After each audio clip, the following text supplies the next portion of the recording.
उद्धव ठाकरेंनी मध्यरात्री बारामतीमध्ये जाऊन पवार कुटुंबियांची सांत्वनपर भेट घेतलेली आहे। ठाकरेंनी पार्थ पवारांचं सांत्वन केलं आणि यावेळी त्यांच्यासोबत आदित्य ठाकरे, रश्मी ठाकरे आणि आमदार सचिन अहिर हे देखील उपस्थित होते। कालपासूनच सगळे नेते मंडळी ही बारामतीमध्ये दाखल झाल्याचं दिसत होतं आणि त्यानंतर काल रात्री उद्धव ठाकरे हे देखील बारामतीमध्ये पवार कुटुंबियांचं सांत्वन करण्यासाठी आलेले होते। त्यांच्याबरोबरच आदित्य ठाकरे, रश्मी ठाकरे आणि आमदार सचिन अहिर हे देखील उपस्थित होते।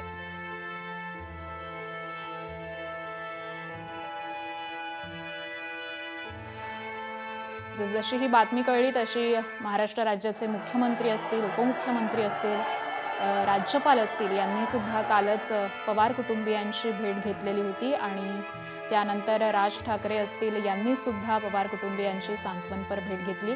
पुढे उद्धव ठाकरे हे सुद्धा पवार कुटुंबियांच्या भेटीसाठी दाखल झाले होते। तर अजित पवार हे दादाच होते, दादा पर्व अकाली संपलं असं आजच्या सामनामध्ये म्हणण्यात आलेलं आहे। अजित पवारांच्या निधनावरती सामना अग्रलेखामधून देखील दुःख व्यक्त करण्यात आलेलं आहे। सामनाच्या अग्रलेखामध्ये अजित पवार हे दादाच होते आणि दादा पर्व हे अकाली संपलं अशी महाराष्ट्राची जी भावना आहे तीच या सामनाच्या अग्रलेखामधून मांडण्यात आली आहे। जणू महाराष्ट्राच्या मराठी राजकारणाला कोणाची दृष्टच लागली।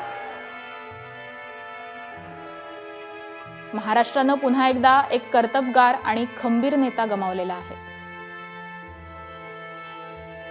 अजित पवार यांच्यासारखा नेता राजकारणात नसणं म्हणजे महाराष्ट्राचं राजकारण बेचव होणं, मंद होणं।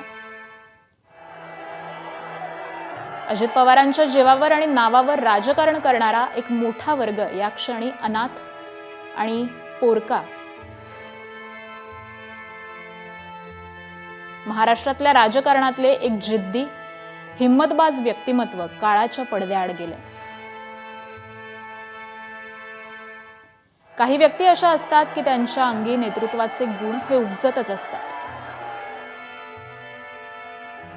मृत्यू अविचारी बनला व त्याने महाराष्ट्राचे हे उमेदी आणि दिलदार नेतृत्व आपल्यातून हिरावून नेले। अजित पवार हे दादाच होते, हे दादा पर्व अकाली संपलं। प्रमोद महाजन, गोपीनाथ मुंडे, विलासराव देशमुख, आर पाटील अशी उमेदी व्यक्तिमत्व अकाली गेली।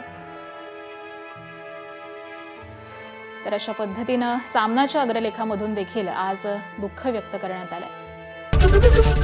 एबीपी माझा, उघडा डोळे बघा नीट।